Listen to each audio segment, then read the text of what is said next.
नमस्कार विद्यार्थी मित्रांनो, VGS ई स्टडीच्या यूट्यूब चॅनलवरती आपलं स्वागत आहे. पुढील वर्षापासून म्हणजेच 2023 पासून राज्यसेवा मुख्य परीक्षा जी आहे तर ही डिस्क्रिप्टिव्ह म्हणजेच वर्णनात्मक किंवा पारंपरिक स्वरूपाची होणार आहे. त्याच्यामध्ये तुम्हाला मुख्य परीक्षेमध्ये एक वैकल्पिक विषय म्हणजेच ऑप्शनल सब्जेक्ट निवडायचा आहे आणि त्याचे 2 पेपर असणार आहेत, पेपर 1 आणि पेपर 2. असा हा ऑप्शनल पेपर जो आहे, वैकल्पिक पेपर जो आहे तर तो टोटल 500 गुणांचा असणार आहे. अजून MPSCची डिस्क्रिप्टिव्हमधली एकही एक्झाम झाली नाही आहे. 2023ला होणारी पहिली एक्झाम असेल, म्हणजे 2010च्या अगोदर झाला तो भाग वेगळा, नवीन पॅटर्ननुसार सांगतोय. तर 2023ची ही पहिली एक्झाम असेल आणि प्रॅक्टिस करण्यासाठी आपल्याकडे क्वेश्चन्स नाही आहेत. ओके, तर याला आपण बेस किंवा मूलभूत घटक म्हणून किंवा बेसिक घटक म्हणून काय वापरू शकतो तर UPSCचा क्वेश्चन पेपर. ओके, म्हणजे केंद्रीय लोकसेवा आयोगाने त्यांच्या मुख्य परीक्षेत राज्यशास्त्र आणि आंतरराष्ट्रीय संबंध म्हणजे PSIR ऑप्शनलला जे प्रश्न विचारलेत त्याची एक बेसिक आयडिया येण्यासाठी, एक कल्पना येण्यासाठी आपण त्याचा वापर किंवा उपयोग करू शकतो. तर या व्हिडिओमधून मी तुम्हाला काही महत्त्वाची माहिती देणार आहे. 2013 ते 2022 केंद्रीय लोकसेवा आयोगाने म्हणजेच UPSCने PSIR ऑप्शनल किंवा राज्यशास्त्र आणि आंतरराष्ट्रीय संबंध या वैकल्पिक विषयात विचारलेल्या प्रश्नांचं विभाजन किंवा विश्लेषण करण्याचा प्रयत्न आपण या व्हिडिओमधून करणार आहोत. ही सर्व जी माहिती आहे तर तुम्हाला MPSC 2023च्या मुख्य परीक्षेसाठी अत्यंत उपयोगी ठरणार आहे, की ज्यांचा वैकल्पिक म्हणजेच ऑप्शनल सब्जेक्ट हा PSIR म्हणजेच पॉलिटिकल सायन्स आणि इंटरनॅशनल रिलेशन राज्यशास्त्र आणि आंतरराष्ट्रीय संबंध हा आहे. त्याच्यामुळे हा संपूर्ण व्हिडिओ पहा. कोणत्या घटकांवरती UPSCने आजपर्यंत किती प्रश्न विचारलेत याचं डिटेल ॲनालिसिस आज आपण इथं करणार आहोत. आता तुम्ही म्हणाल तर UPSC खूप दिवसापासून डिस्क्रिप्टिव्ह म्हणजे वर्णनात्मक किंवा पारंपरिक स्वरूपात एक्झाम घेते, मग 2013च का? ओके, तर त्याचंही कारण मी तुम्हाला खाली या व्हिडिओमध्ये सांगणार आहे. तत्पूर्वी तुम्ही VGS ई स्टडीचा टेलिग्राम चॅनल जॉईन केला नसेल, यूट्यूब चॅनल सबस्क्राईब केलं नसेल तर सर्वप्रथम चॅनल सबस्क्राईब करा. शेजारी जी बेल आयकन दिली ती प्रेस करा, जेणेकरून नवीन व्हिडिओच्या नोटिफिकेशन्स तुम्हाला सर्वात प्रथम येईल. आता सर्वात महत्त्वाची गोष्ट असते की मागील वर्षाच्या प्रश्नांचं विश्लेषण का आणि कशासाठी करायचं असतं.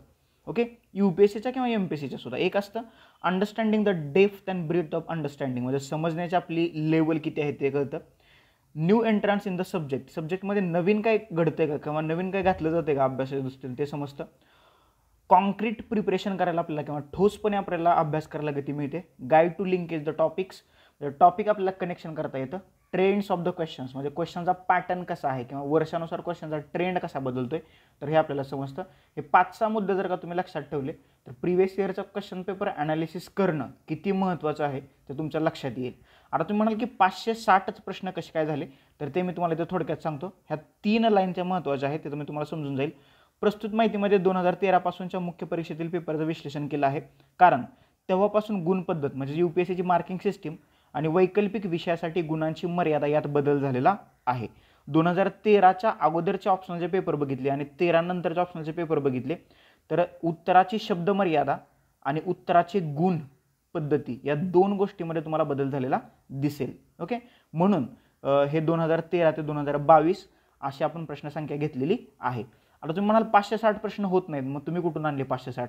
तर घटक आणि उपघटक, सपोज एकाच प्रश्नात त्यांनी महात्मा गांधी आणि मार्क्सबद्दल विचारले तर तो प्रश्न मी महात्मा गांधींमध्ये पण कन्सिडर केला आहे आणि मार्क्समध्ये पण कन्सिडर केला, येते लक्षात.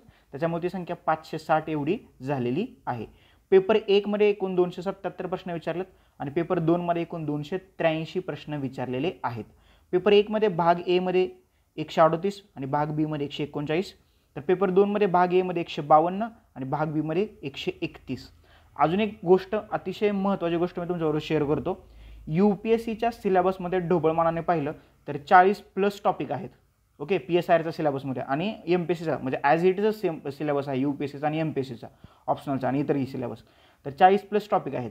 UPSCने ऑप्शनलच्या पेपरमध्ये असा एकही टॉपिक सोडला नाही की ज्याच्यावरती प्रश्न विचारलेला नाही आहे. म्हणजे तुम्ही ऑप्शनलचा कोणताही टॉपिक UPSCच्या लेवलला स्किप करू शकत नाही.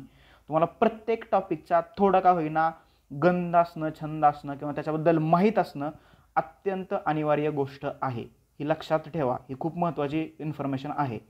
इव्हन MPSC सुद्धा तोच पॅटर्न फॉलो करू शकते आणि प्रत्येक टॉपिकवरती तुम्हाला प्रश्न विचारला जाऊ शकतो. आता तुम्ही म्हणणार प्रत्येक टॉपिकवरती प्रश्न विचारले तर प्रश्न किती होतील? एकदा क्वेश्चन पेपर बघा, मग तुम्हाला लक्षात येईल की अरे एकही टॉपिक UPSCने स्किप केला नाही की ज्याच्यावरती प्रश्न नाही विचारला. येते लक्षात? समजलं? आता पाहूया आपण की कसे कसे प्रश्न विचारले. पहिल्यांदा पहिला पेपर जो आहे तो पहिला पेपरचा भाग ए राजकीय सिद्धांत आणि भारतीय राजकारण. तर इथं काय केलं मी वर्ष टाकले 2013, 14, 15, 16, 17, 18, 19, 20, 21, 22. ओके, ही तुम्हाला इथं वर्ष टाकलेली दिसत आहेत आणि त्याच्याचमध्ये वर्ष टाकल्यानंतर त्याच्याचमध्ये मी काय केले एक तुम्हाला आयडिया येते बघा. इथं राजकीय सिद्धांतावरती विचारलेले एकूण प्रश्न. ओके, राजकीय सिद्धांतावरती विचारलेले एकूण प्रश्न जे आहेत तर ते इथं मी लिहिलेत लगेच.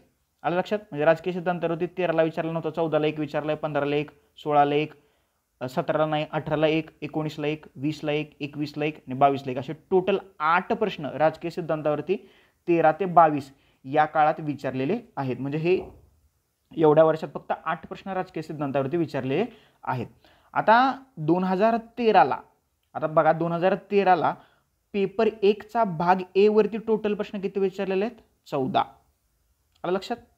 हे उभं जे आहे तर एकूण संख्या आहे 2013ची आणि आडवी जी आहे तर टॉपिकच्या प्रश्नाची एकूण संख्या मी लिहिलेली आहे. आता बघा 2013चा जर का विचार केला, राजकीय सिद्धांतावरती प्रश्न विचारला नव्हता, राज्याच्या सिद्धांतावरती नव्हता, न्यायावरती एक प्रश्न विचारला होता, समानतेवरती एक, हक्कावरती एक, लोकशाहीवरती नाही आहे, अधिकाराच्या संकल्पनावरती नाही आहे, राजकीय विचारप्रणालीवरती 3, भारतीय राजकीय विचारधारा 5 म्हणजेच इंडियन पॉलिटिकल थॉट आणि पाश्चात्य राजकीय विचारधारा म्हणजे वेस्टर्न पॉलिटिकल थॉटवरती 4 प्रश्न. असे 2013ला पेपर 1चा भाग ए वरती टोटल 14 प्रश्न विचारलेले होते. इथे लक्षात? खाली जी टोटल लिहिली आहे तर ती वर्षानुसार लिहिली आहे आणि ही जी टोटल तुम्हाला दिसते तर ती पर्टिक्युलर अभ्यास घटकाची टोटल आहे. म्हणजे 2013 ते 2022 वेस्टर्न पॉलिटिकल थॉटवरती 34 प्रश्न विचारण्यात आलेले आहेत. 34 येते लक्षात? आणि 2013ला 4, 14ला 3 अशी ही टोटल तुम्हाला इथं दिसते. हे मी असं का केलं आहे हे मराठीत पहिल्यांदाच झाले बरं का, आत्ता सांगतो PSIRचं एवढ्या डिटेलमध्ये ॲनालिसिस. ओके, तर हे असं का केलं की तुम्हाला अभ्यासाला गती यावी, म्हणजे तुम्हाला लक्षात येईल जर का तुम्ही इथं अशी उभी टोटल पाहाल ना एकूण प्रश्नांची संख्या, तर बघा पेपर 1चा भाग ए मध्ये 34 प्रश्न जे आहेत ना तर ते वेस्टर्न पॉलिटिकल थॉटवरती विचारलेत, 22 प्रश्न त्यांनी इंडियन पॉलिटिकल थॉटवरती विचारलेत. त्याच्यामुळे याला तुम्हाला जास्त महत्त्व द्यावं लागणार आहे. येते लक्षात? तर हे असं मांडणी जी आहे, अशी मांडणी जी आहे तर आपण या PDFची केलेली आहे. आता ही जी PDF आहे तर तुम्हाला VGS ई-स्टडीचा टेलिग्राम चॅनल, याशिवाय इथं तुम्हाला 2 टेलिग्राम चॅनल दिलेत. एक PSIR बाय वैभव शिवडे नावाचा टेलिग्राम चॅनल आहे आणि दुसरा आहे आपला VGS ई-स्टडीचा टेलिग्राम चॅनल. तर या दोन्ही टेलिग्राम चॅनलवरती ही PDF तुम्हाला अवेलेबल करून देण्यात आलेली आहे. ओके, ती PDF तुम्ही सर्च करा, तिला तुम्हाला सापडेल.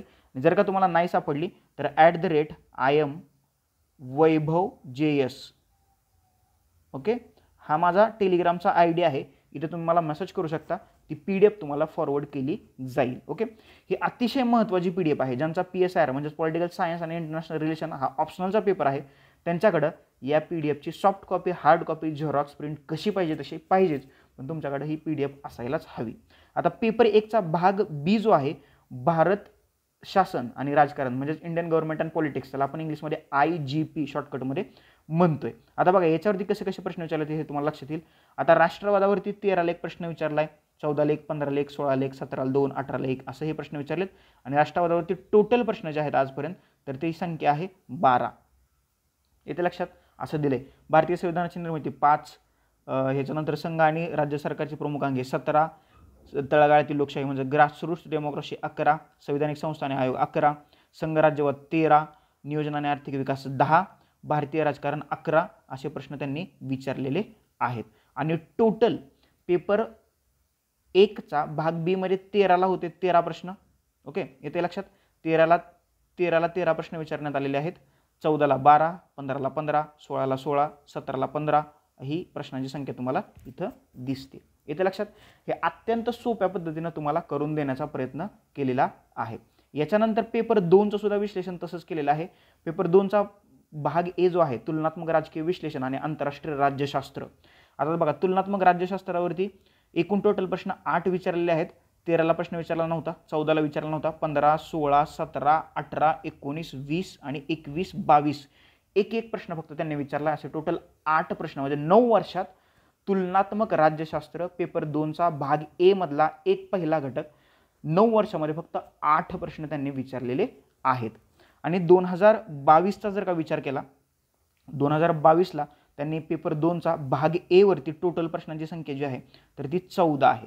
बघा दोन्ही पेपरचा विचार जर का केला तर जी प्रश्नाची संख्या आहे ती 13, 14, 15, 16 पर्यंत अशीच राहिलेली आहे.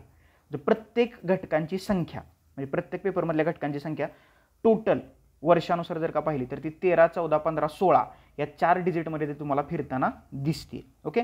आणि इकडे जे आहे तुम्हाला हे उभ्या लाईनमध्ये ना कोणत्या टॉपिकचं किती वेटेज आहे हे तुमच्या लक्षात येईल. ओके. हे मुद्दाम हे असं उभं आणि आडवं दिलेलं आहे. आता पेपर 2चा भाग 2 जो आहे हा काही जणांचा इंटरेस्टिंग टॉपिक आहे. भारत आणि जग, इंडिया अँड वर्ल्ड, याच्यावरती एक PDF जे आहे अभ्यास साहित्य आहे तर ते लवकरच रिलीज केलं जाईल, ते तुमच्यापर्यंत पोहोचवलं जाईल. याच्यामध्ये बघा प्रश्न टॉपिक कमी आहेत, 8च टॉपिकचा तुम्हाला अभ्यास करायचा आहे आणि प्रश्नांची संख्या सुद्धा तुम्हाला तशी फिरताना दिसते. बघा आता भारत आणि आण्विक प्रश्नाचा जर का विचार केला तर याच्यावरती 1, 1, 1, 2 असे प्रश्न विचारले. टोटल 9 वर्षात 10 प्रश्न विचारलेत. आणि त्याचा भारताच्या विदेश धोरणातील म्हणजे भारताचा परराष्ट्र धोरणातील अलीकडे बदल 22 प्रश्न विचारलेत. भारत आणि दक्षिण आशिया, साऊथ एशियावरती 24 प्रश्न विचारलेत टोटल. ओके. आणि 2022चा जर का विचार केला 2022ला भारत आणि जग पेपर 2चा पार्ट बी वरती टोटल 14 प्रश्न विचारलेले आहेत. 21ला 14, 20ला 14. तर ही संख्या जी आहे ना तर ती थोडीशी कॉन्स्टंट त्यांनी ठेवण्याचा प्रयत्न केलेला आहे. ओके. समजलं कोणत्या टॉपिकला किती वेटेज आणि कोणत्या टॉपिकवरती 9 वर्षात गेल्या किती प्रश्न विचारलेले आहेत याची जर का आयडिया तुम्हाला यायची असेल तर ही PDF तुमच्याकडे असणं गरजेचंच आहे, मस्ट पाहिजे तुमच्याकडे. ओके. येते लक्षात. आणि आता ही PDF जो आहे तर आपला हा मेन टेलिग्राम चॅनल आहे VJS E-स्टडी.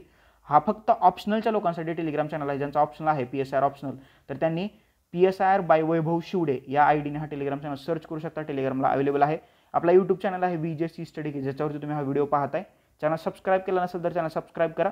शेजारी जी बेल आयकन दिली ती प्रेस करा जेणेकरून नवीन व्हिडिओचं नोटिफिकेशन सर्वात पहिल्यांदा तुम्हाला येतील. फेसबुकचं पेज आहे VJS E-स्टडी 11 तुम्ही सर्च करू शकता. इंस्टाग्रामचा हँडल आहे VJS E-स्टडी. तर ह्या सोशल मीडियावरती आता सर्व अपडेट जे आहेत ते एक्झामचा आम्ही देण्याचा प्रयत्न करतोय, आमची टीम देण्याचा प्रयत्न करते.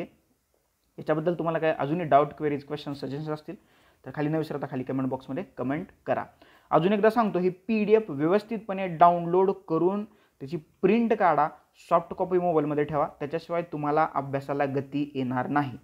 कोणत्या टॉपिकला किती महत्त्व द्यायचं, किती अभ्यास करायचे याची जर का तुम्हाला आयडिया यायची असेल तर ही PDF तुमच्यासोबत असलीच पाहिजे. आणि ज्यांचा PSIR ऑप्शनल आहे तर त्यांच्यापर्यंत सुद्धा ही PDF पोचवा, त्यांना शेअर करा, त्यांना सांगा याची झेरॉक्स काढा करू आणि तुमच्याकडे ठेवा. ओके. आलं लक्षात. समजलं. तर आता इथं थांबूया आपण. काही डाऊट, क्वेरीज, क्वेश्चन, सजेशन असतील खाली कमेंट बॉक्समध्ये कमेंट करा.